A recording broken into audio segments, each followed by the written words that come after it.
আর একটা দোয়া শিখায় দেই, ইনশাআল্লাহ এই দোয়া করলে রিজিক তো বাড়বেই ইনশাআল্লাহ, আপনার যত ঋণ আছে ইনশাআল্লাহ আল্লাহ পাক শোধ করে দিবেন। বিশ্বাস করলেন না? এই দোয়া শিখাই দিচ্ছি, এজন্য আমাকে হাদিয়া দেওয়া দরকার, স্পেশালি আমাকে এখন হাদিয়া দেওয়া দরকার। এটা গুরুত্বপূর্ণ দোয়া শিখাই দিচ্ছি। আলী রাদিয়াল্লাহু আনহু বলেছেন, কোনো ব্যক্তির যদি পাহাড়ের সমানও ঋণ থাকে, এই দোয়া যদি আমল করে আল্লাহ পাক ওই ঋণও শোধ করে দিবেন ইনশাআল্লাহ। আর ঋণ কেমন জানেন? ওই যে এখন মানুষ ঋণ নিচ্ছে 1 কোটি টাকা ব্যাংক থেকে, 2 কোটি টাকা ব্যাংক থেকে, হ্যাঁ, কত বছর, 10 বছরের জন্য, 20 বছরের জন্য বাড়ি করছে, তাই না? তার ধারণা এমন যে সে মারা গেলে তার ঋণটা কেউ না কেউ শোধ করে দিবেই দিবে, তাই তো? আর আল্লাহর রসুল কি বলছেন দেখেন, একজন মারা গেছেন, নবী সাল্লাল্লাহু আলাইহি ওয়াসাল্লামের সময় একজন মারা গেছেন। তো নবী করিম সাল্লাল্লাহু আলাইহি ওয়াসাল্লাম বলছেন, এই ব্যক্তির কি কোনো ঋণ আছে? একজন সাহাবী বলেন, হ্যাঁ ইয়া রাসূলুল্লাহ, তো ঋণ আছে। নবীজি বললেন, তোমরা ওর জানাজা পড়ো, আমাকে ডেকো না। তোমরা ওর জানাজা পড়ে নাও, আমি জানাজা পড়তে চাচ্ছি না। আমি এখন কেমন করে আপনাকে বুঝাবো ঋণ কত ভয়ঙ্কর জিনিস। আপনি যে ব্যাংক থেকে 3-4 কোটি টাকার লোন নিয়ে রাখছেন, লাখ লাখ টাকা লোন নিয়ে বসে আছেন, দিব্যি সুখে বসে আছেন, এমন চিন্তায় যে আপনার মৌত হবে না। আর নবী সাল্লাল্লাহু আলাইহি ওয়াসাল্লামের সময়ে একজন মারা যাচ্ছেন, তিনি বলছেন তোমরা জানাজা পড়ে নাও, আমি জানাজা পড়তে চাচ্ছি না। মানে ঋণগ্রস্ত ব্যক্তির জানাজাও তিনি পড়তেন না। তারপরে একজন এসে বললেন, ইয়া রাসূলুল্লাহ, আমি তার ঋণ শোধ করে দিব, তার যা ঋণ আছে আমি শোধ করে দিব। তখন নবী এসে জানাজা পড়লেন সাল্লাল্লাহু আলাইহি ওয়াসাল্লাম। তা আপনার এই কোটি কোটি টাকা ঋণ শোধ করার লোক তো রেডি আছে নাকি? আছে না? সমস্যা নেই, আপনার জানাজা পড়া হবে। কারণ হুজুরকে আপনি 5,000 টাকা দিবেন, হুজুর জানাজা পড়াই দিবে, কোনো সমস্যা নেই। তারপরে আপনার মিলাদও হবে, আপনার একটা বড়সড় দোয়াও হবে ইনশাআল্লাহ। কিন্তু আল্লাহ পাক বলেছেন যে শহীদ, আল্লাহর পথে যুদ্ধ করে শহীদ হয়েছে, এই ব্যক্তির আত্মাও ঝুলে থাকে যতক্ষণ পর্যন্ত না তার ঋণটা শোধ করা হয়। এবার বলেন আমি কি বুঝাবো আপনাকে? আর কিছু বলতে হবে? তো এখন সেই দোয়া শিখাচ্ছি আপনাদেরকে, যে দোয়া শিখলে আপনারা ঋণ থেকে বাঁচবেন ইনশাআল্লাহ। কত দিবেন বলেন? আচ্ছা, হ্যাঁ, এই তো শুকরিয়া। দোয়া করবেন যেন আল্লাহ পাকের দিনটাকে আল্লাহর জমিনে প্রতিষ্ঠা করতে পারে। আমার সাথে বলেন, দোয়াটা হচ্ছে আল্লাহুম্মা ইকফিনি বিহালালিকা আন হারামিকা ওয়া আগনিনি বিফদলিকা আম্মান সিওয়াকা। এই দোয়াটা ছোট না, এটা মুখস্থ করবেন, সেজদায় পড়বেন, নামাজের সেজদায় পড়বেন, আত্তাহিয়াতু দরুদ শেষ তারপরে পড়বেন, নামাজ শেষে হাত তুলে করবেন, যখন তখন শেষ রাতটা করবেন। ইনশাআল্লাহ দেখবেন আপনার ঋণ বলতে কিছু থাকবে না ইনশাআল্লাহ। যদি থাকেও, বড় কোনো ঋণ থাকেও, আল্লাহ পাক অন্য কোনো মাধ্যমে এটা শোধ করার ব্যবস্থা করে দিবেন ইনশাআল্লাহ। ইনশাআল্লাহ। যে দারিদ্রতা দূর করতে চান, সচ্ছলতা চান, কয়েকটা কাজ করেন। এই যে বললাম, 1 নাম্বার সূরাতুল ওয়াকিয়া তেলাওয়াত করেন, 5 ওয়াক্ত নামাজ জামাতে পড়েন, ডেইলি কিছু সময়ের জন্য কোরআন তেলাওয়াত করেন, আর আল্লাহর কাছে রিজিক চান, জিকির বেশি বাড়ায় দেন। পারবেন না ইনশাআল্লাহ? আমার জীবনে এমন ঘটনাও ঘটেছে, এটা এখন গল্পটা মনে পড়ে গেল তাই বলছি, যে 1,20,000 টাকা ঋণ আছে আমার, শোধ করার কোনো অপশন নাই। আমার কাছে, আমার চোখে ধরা পড়ছে না যে 1,20,000 টাকা আমি কেমনে দিব। কি হলো, হঠাৎ করে আমরা একটা সার্কুলার দেখলাম যে সারা বাংলাদেশে ইসলামিক ট্যালেন্ট খোঁজা হচ্ছে। 2000, এটা মনে হয় 17 কি 18 সালের কথা, হ্যাঁ 18 না, আচ্ছা 18। তো হ্যাঁ, আলোকিতকে। তো এখন আমার ওয়াইফ বলছেন যে আপনি এটাতে অ্যাপ্লাই করেন। আমি অ্যাপ্লাই করবো, এটা তো আলেম ওলামাদের প্ল্যাটফর্ম, আমি এখানে জেনারেল থেকে আসা মানুষ কেমন করে কি।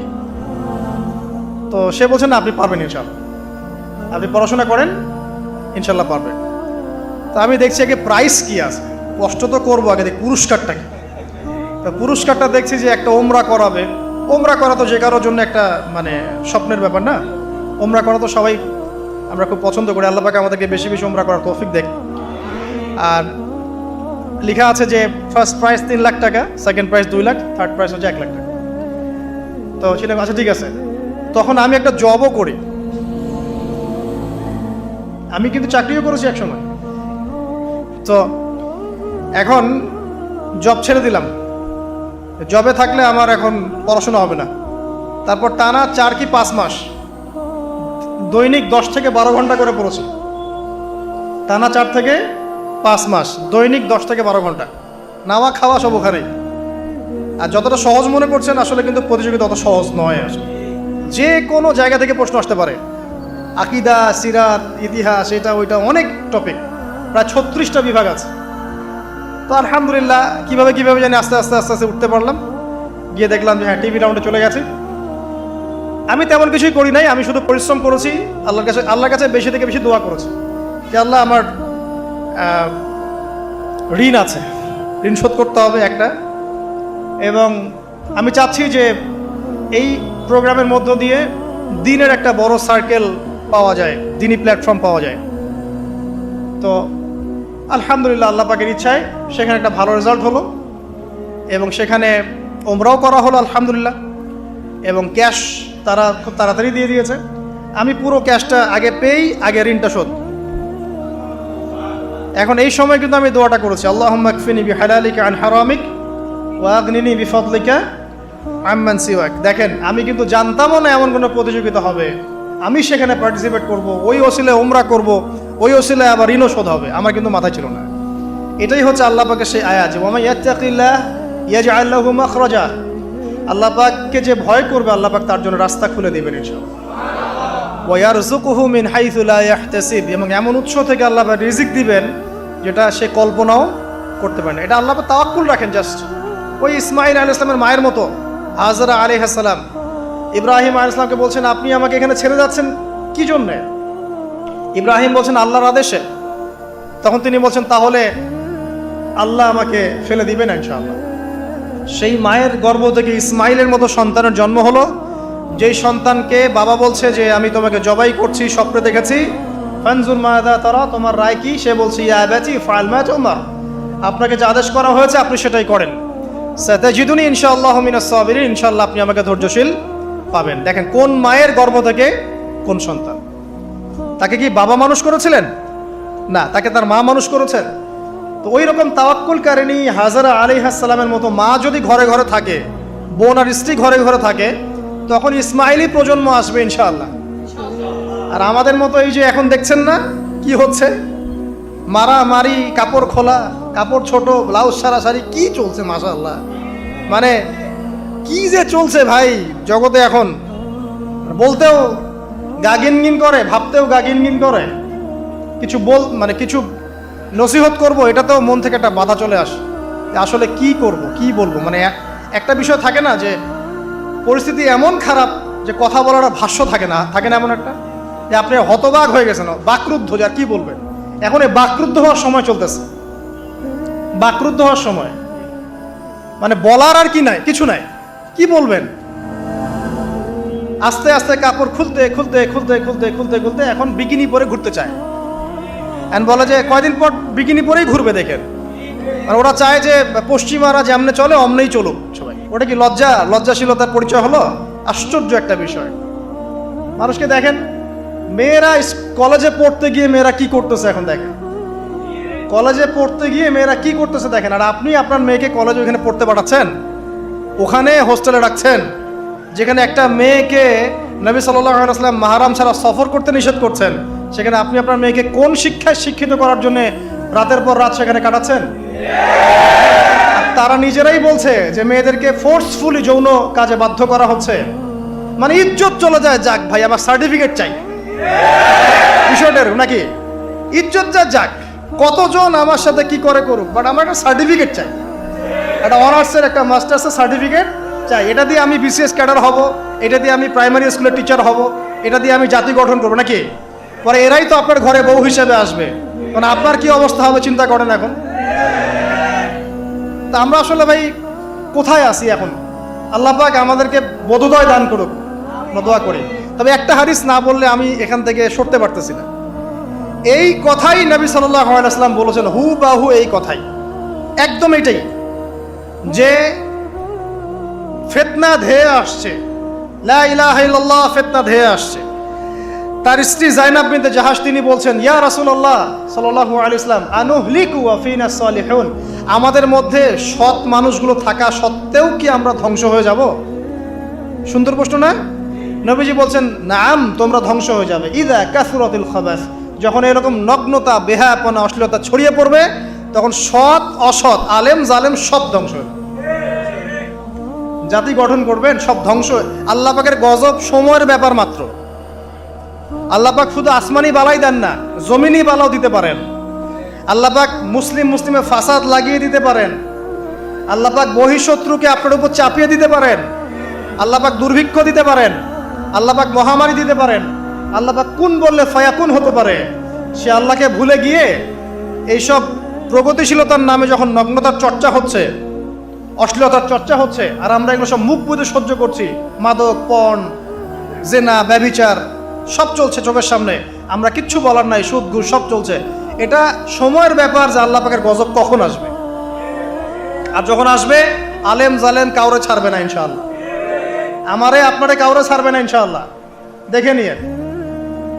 আরেকটা কথা নবীজি বলছেন, দুই শ্রেণীর মানুষ আসবে কিয়ামতের আগে আগে, আমি দেখি নাই। তখন সাহাবীরা বলছেন, কারা ইয়া রাসূলুল্লাহ? একজন বলছেন, এক শ্রেণী হচ্ছে এমন এক শ্রেণীর পুরুষ। কারা এরা? পুরুষ যাদের হাতে লম্বা লম্বা লাঠি থাকবে, লাঠি, এই লাঠি দিয়ে তারা মানুষকে পিটাবে। কি আপনারা বুঝতে পারেন না কারা? আপনি নিজেও তার মধ্যে আছেন, আপনার ভাইও তার মধ্যে আছে। আপনি এবং আপনার ভাই দুজনেই এই কাজ করছেন, ভাইয়ে ভাই মারামারি করছেন, সবার হাতেই লাঠি আছে না? আছে। অথচ উভয় মুসলিম। আর একজন মুসলিম যখন আরেকজন মুসলিমের এগেনস্টে যুদ্ধ করতে যায় বা এরকম মারামারি করতে যায় না, যে মরবে আর যে মারবে উভয়ই অপরাধী, উভয় অপরাধী। হাদিস রিয়াদুস সালেহিন বইয়ের মধ্যেও আছে, দেখে নিয়ে।